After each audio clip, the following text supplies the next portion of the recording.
at the 7th stop of the Professional Bowlers Tour. That's right, at Dick Weber Lanes in Florissant, Missouri. And would you believe that the man himself, Mr. Weber, is in the next match? Here he is, 55 years old. He goes against Pappas, who won 235 over McCordick's 200. This is George Pappas of Charlotte, North Carolina. We asked him earlier how he feels about going against the incredible Dick Weber.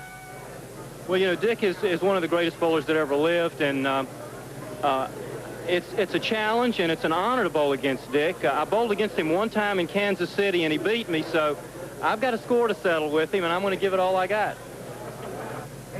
There's the handshake, and Bo, I heard one word in that answer: honor, to bowl against Dick Weber. How true? That is. Dick Weber, one of the greatest, but by no means is George any schlock. Dick is the 5th all-time money winner on the Professional Bowlers Tour. George is 4th. So Dick's trying to catch George. And George says, welcome to your lanes, Dick Weber. Dick has never made the finals here in his own house, but he's made the finals all over the world, including a bowling match in a jet airplane. That's right. He bowled on a lane in a jet airplane.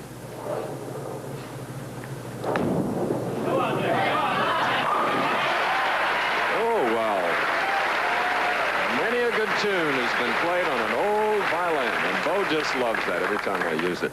Someday you'll reach that point, Bo, you young fellow. I'll tell you, just the nostalgia of watching this match and being a privilege to watch it myself. I have enjoyed and idolized Dick Weber all my life, Chris. I think he's one of the finest gentlemen. I know he's one of the finest gentlemen that ever stepped on a bowling lanes, let alone one of the greatest talents that ever lived. And he's going against a great player in his own right, George Pappas. This is a classic matchup. That's why I call him the Arnold Palmer of bowling, because he has all the ingredients, the right stuff. Mr. Palmer. Oh, yeah. Off to a double. He's already delighted the hometown fans here, this 55-year-old.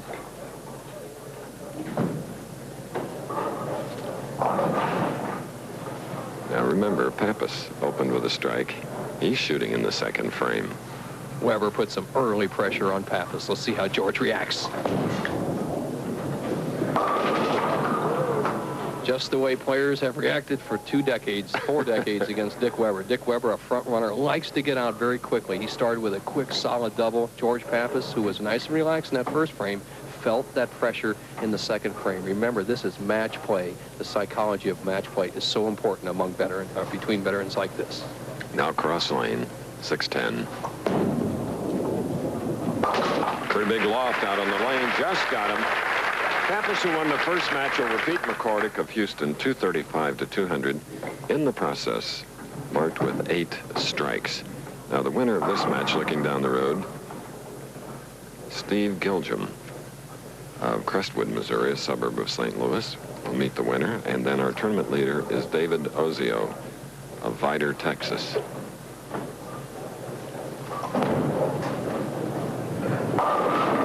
Again, up high, leaving the 4. There's a big difference between just bowling along, as Pappas goes high on the left lane, between just bowling along and practicing against somebody or being in league and then teeing it up on national television against Dick Weber. The result is can be seen in George Pappas's last 2 shots.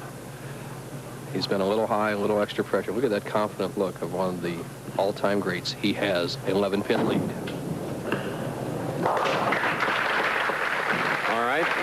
Pappas now has marked with his 2nd spare in 3 frames, opening with a strike. And here's a man that had his double up, shooting in the 3rd. Big shot to get out in front. Weber likes to front run. He could take a 21-pin lead with another strike.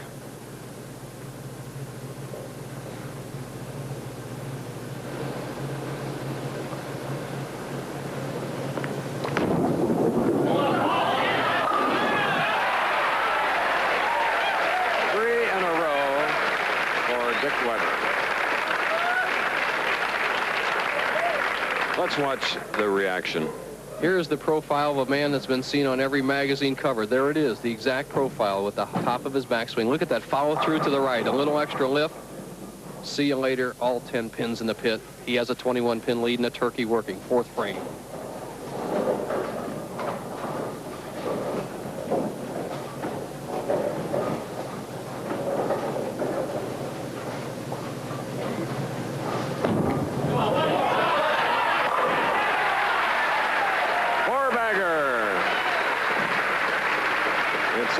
like opening a time capsule, and the 55-year-old is perfect through 4. Yes, behind most successful men, a great family. Juanita, in that, look at that face. And on her right and on the left of the screen, Pete Weber, the leading money winner on the tour this year. The white sweater, John, then there's lovely Paula, and then there's Rich Jr. in the leather jacket. What a family. Beautiful people. Here's a great competitor. Don't forget about him. He's trailing by 31 pins. Maybe everybody's throwing a towel in on George Pappas, but he'll come back. You watch. But Carol, his wife, and Chad are watching in Charlotte. Ooh, wonderful break.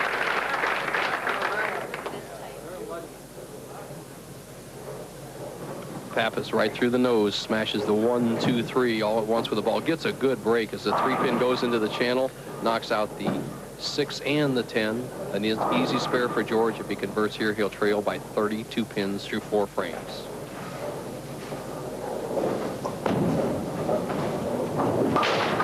In other words, one of these two professionals, this is our second match, has to win 3 games in order to win the Angle Open Championship and $27,000. It's a tough road, Bo. A year ago, when you set the record, you had to win 4.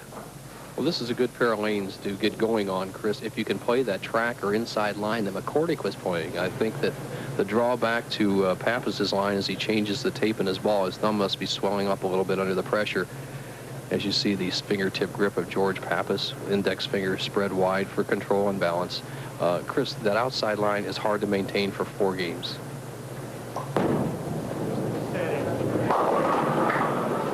And the reason being, he cuts right through the heart like that. Weber playing the more conventional down and in shot. Pappas has some trouble with the ball breaking a little too much.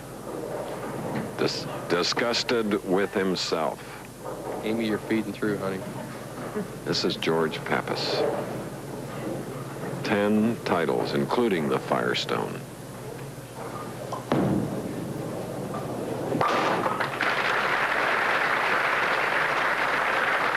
He'll keep calm.